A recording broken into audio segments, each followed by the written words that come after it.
The silent priority alert came through at 2:47 in the afternoon. I was sitting in a classified briefing room 300 miles away in Washington, D.C., watching satellite thermal feeds of a money laundering operation in Bogota. My phone didn't ring or vibrate. It just flashed a single red notification. Perimeter breach. Sector 4. Home office. I didn't panic. I didn't gasp. I simply excused myself from the table, stepped into the corridor, and pulled up the secure feed on my phone. The image quality was military-grade crystal clear. Standing in the center of my Manhattan penthouse living room wasn't a burglar in a ski mask. It was my sister, Qley. She was wearing a white designer dress, holding a thermal cutting tool I recognized immediately. It was an industrial-grade device, something you buy on the dark web if you want to melt through a biometric lock without triggering a heat alarm. She walked straight to my office, safe the one hidden behind a false panel in the wall. She didn't hesitate. She pressed the tool against the lock mechanism, waited 4 seconds for the magnesium coil to burn through the steel pins, and pulled the door open. She reached inside and grabbed the only thing in there. A heavy, brushed metal drive about the size of a deck of cards. To her, it looked like a high-end cryptocurrency wallet. She held it up to the camera, smiled a smile that didn't reach her eyes, and mouthed 2 words. "Found it." Then she turned and walked out. She didn't know she had just triggered a silent federal warrant. She didn't know that the device she was holding wasn't a wallet, it was a ledger. And she had just walked out of a Faraday cage with active evidence in a federal RICO case. I tapped the screen once to activate Protocol 0. Then I walked back into the briefing room to grab my jacket. Drop a comment and let me know where you're listening from right now. I'd love to know who is part of our community of silent warriors. I didn't call her. I didn't text my parents. I simply walked down to the garage, got into my government-issued black SUV, and started the drive north toward the Hamptons. Qley's engagement party was starting in 3 hours. The GPS estimated I'd arrive right as they were serving the champagne. As I merged onto the highway, I initiated a silent tag on the drive. A small red dot appeared on my dashboard map, moving steadily east on the Long Island Expressway. She was bringing the evidence directly to the party. Driving has always been when I do my best thinking. The hum of the tires on the asphalt, the sterile interior of the car, it centers me. To my family, I was Grace, the boring IT consultant, the one who fixed their Wi-Fi and stared at spreadsheets all day. They didn't know about the badge in my glove box. They didn't know that my boring consulting trips were actually extraction operations or forensic audits of cartel banks. They saw what they wanted to see. A quiet, plain woman in sensible shoes who didn't have Qley's sparkle or charisma. But silence isn't weakness, it's training. I learned that a long time ago. When you grow up as the invisible child, the one who is always overlooked in favor of the golden sibling, you learn to blend into the walls. You learn to watch. You learn that if you don't make a sound, people will reveal who they really are right in front of you because they don't think you're important enough to hide from. I spent 18 years perfecting the art of being a ghost in my own home. I learned how to walk without creaking the floorboards, how to listen to conversations through closed doors, how to read the micro-expressions that betrayed a lie before it was even spoken. The Secret Service just refined what my family had already taught me. They taught me how to weaponize that invisibility, how to be the person in the room that nobody remembers, so you can be the one who sees everything. My family thought my silence was submission. They didn't realize it was surveillance. I checked the tracker again. The dot had stopped moving. It was parked at the estate in East Hampton, my parents' summer house, the venue for tonight's festivities. I could picture the scene perfectly.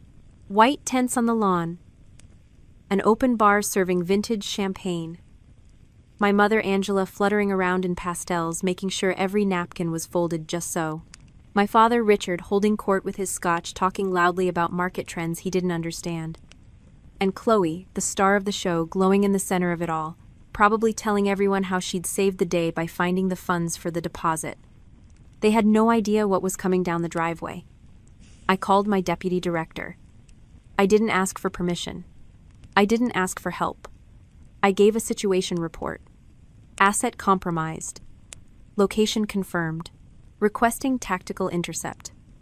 Authorization code Delta 9. His voice was calm, professional. Tactical team is mobilizing from the New York field office. ETA 40 minutes. Do not engage until perimeter is secure. I hung up. I wasn't driving to a party anymore. I was driving to a crime scene. And for the first time in my life, I wasn't going to be the ghost. I was going to be the haunting. I pulled up to the gate exactly 45 minutes later.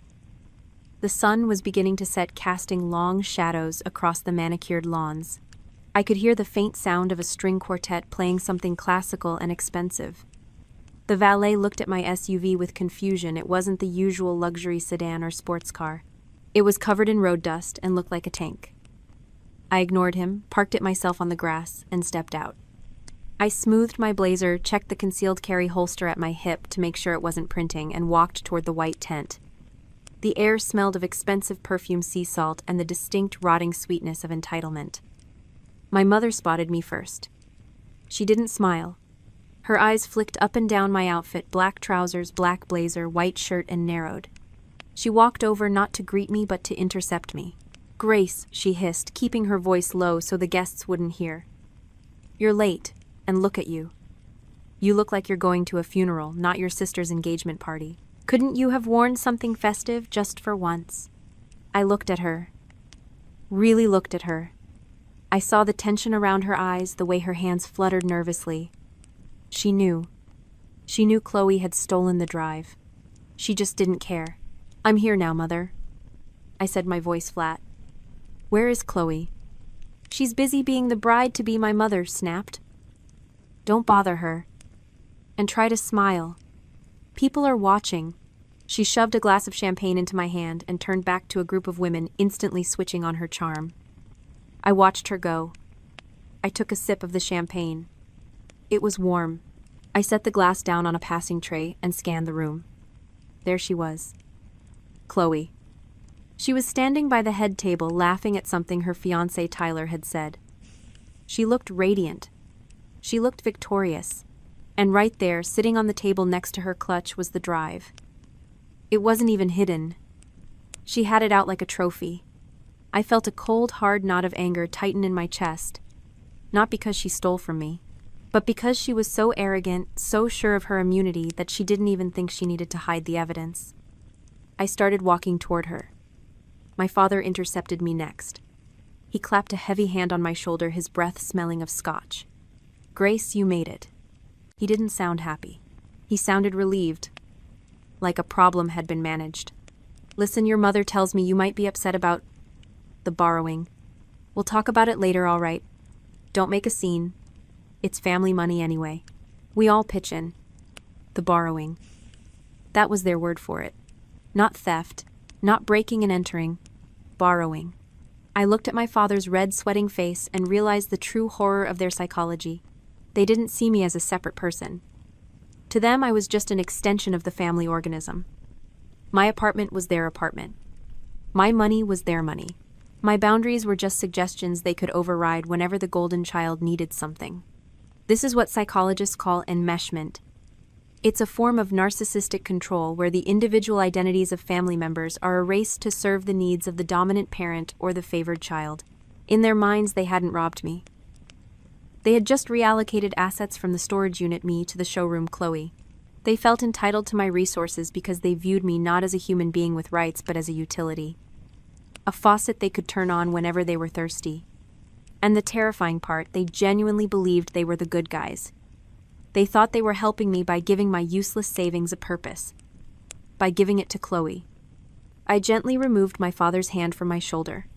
I didn't say a word. I just kept walking. I reached the head table just as the music died down. Qley tapped a spoon against her glass. The crowd went quiet. She beamed at them, raising her glass.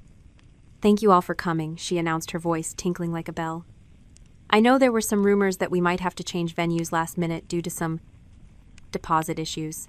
She giggled, and a few people chuckled politely.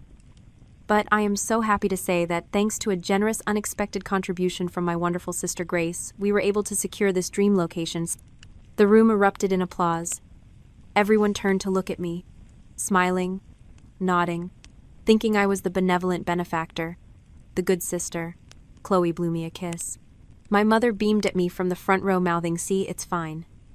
I stood there, the focal point of 100 lies, The applause washed over me like static. I looked at the drive on the table. I looked at the satellite feed on my phone, which showed 6 tactical units moving into position around the perimeter of the garden. The red dots were closing in. I didn't smile back.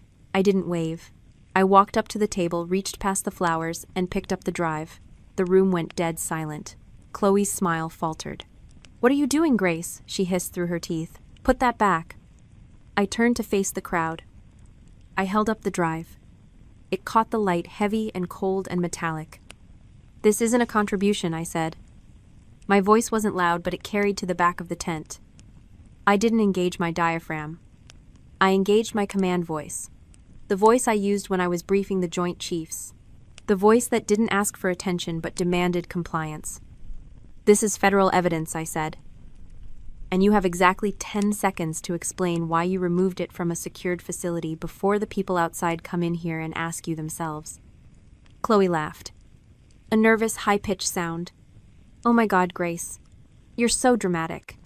It's just a Bitcoin wallet. Mom said it was just old crypto stuff you weren't using. Stop trying to ruin my night." I placed my phone on the table next to the cake. I tapped the screen to mirror the display onto the large monitors that had been set up for the slideshow. Suddenly, the photos of Qley and Tyler as children disappeared. They were replaced by a live thermal feed of the estate we were sitting in. The guests gasped. You could see the heat signatures of the guests in the tent, warm clusters of red and orange. But around the edges, moving through the hedges, moving toward the tent flaps, were cold blue shapes. Uniform shapes, moving with precision. "That's not a Bitcoin wallet, Qley," I said. "That drive contains the decryption keys for the Sinaloa cartel's North American laundering network. It was seized in a raid 3 days ago. It is currently the single most tracked object on the eastern seaboard." The color drained from her face.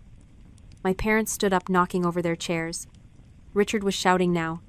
"Grace, turn that off. What the hell is wrong with you? You're scaring people." I ignored him. I looked straight at my sister. "By taking this drive out of a Faraday cage and bringing it here, you didn't just steal from me. You broadcasted a homing signal to the U.S. government, and potentially to the cartel associates who are currently looking for this hardware. You haven't just committed grand larceny, Qley. You've committed terrorism financing and obstruction of a federal investigation." The air left the room. It was a vacuum. Nobody moved. Nobody breathed. The reality of what I was saying slammed into them.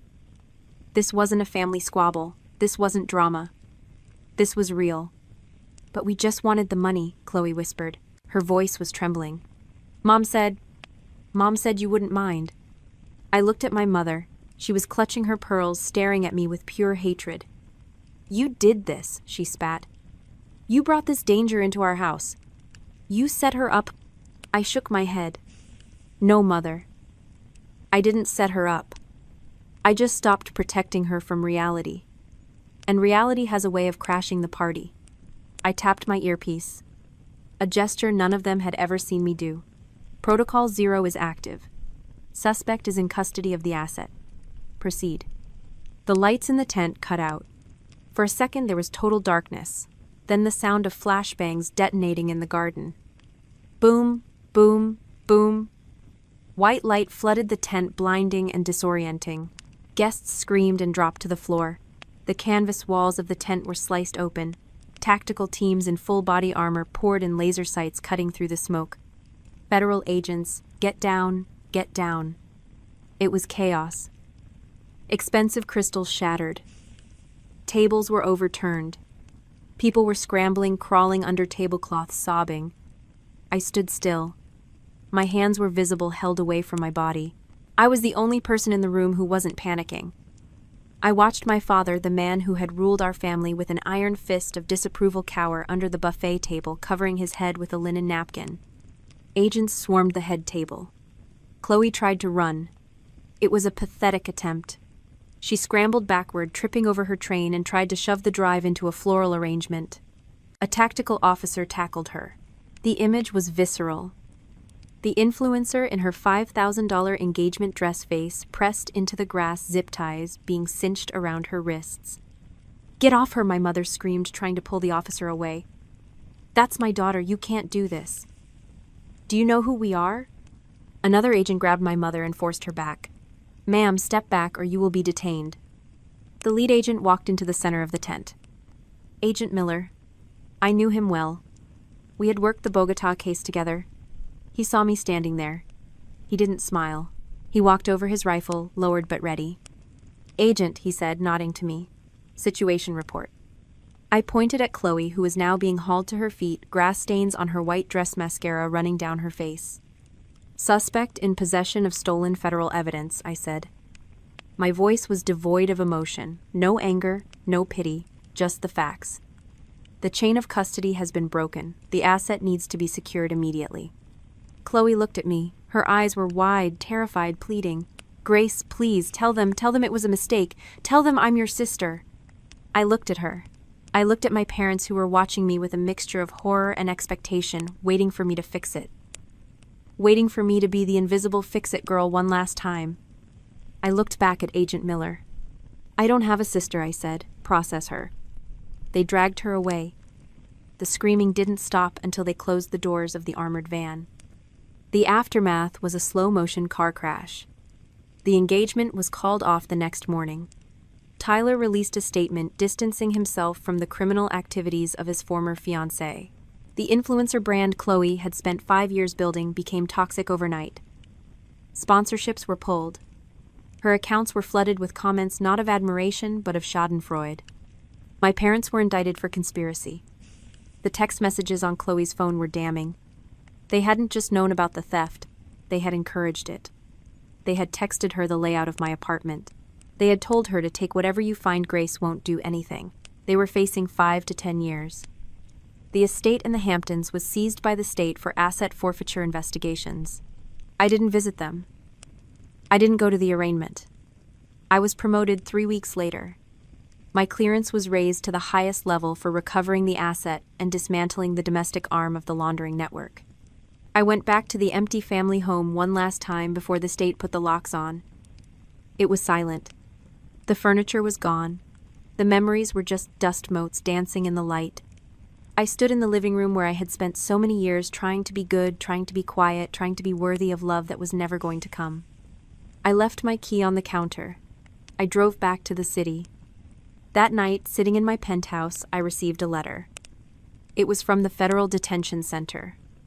Qley's handwriting. I didn't open it. I walked to the fireplace, struck a match, and watched the envelope curl into black ash.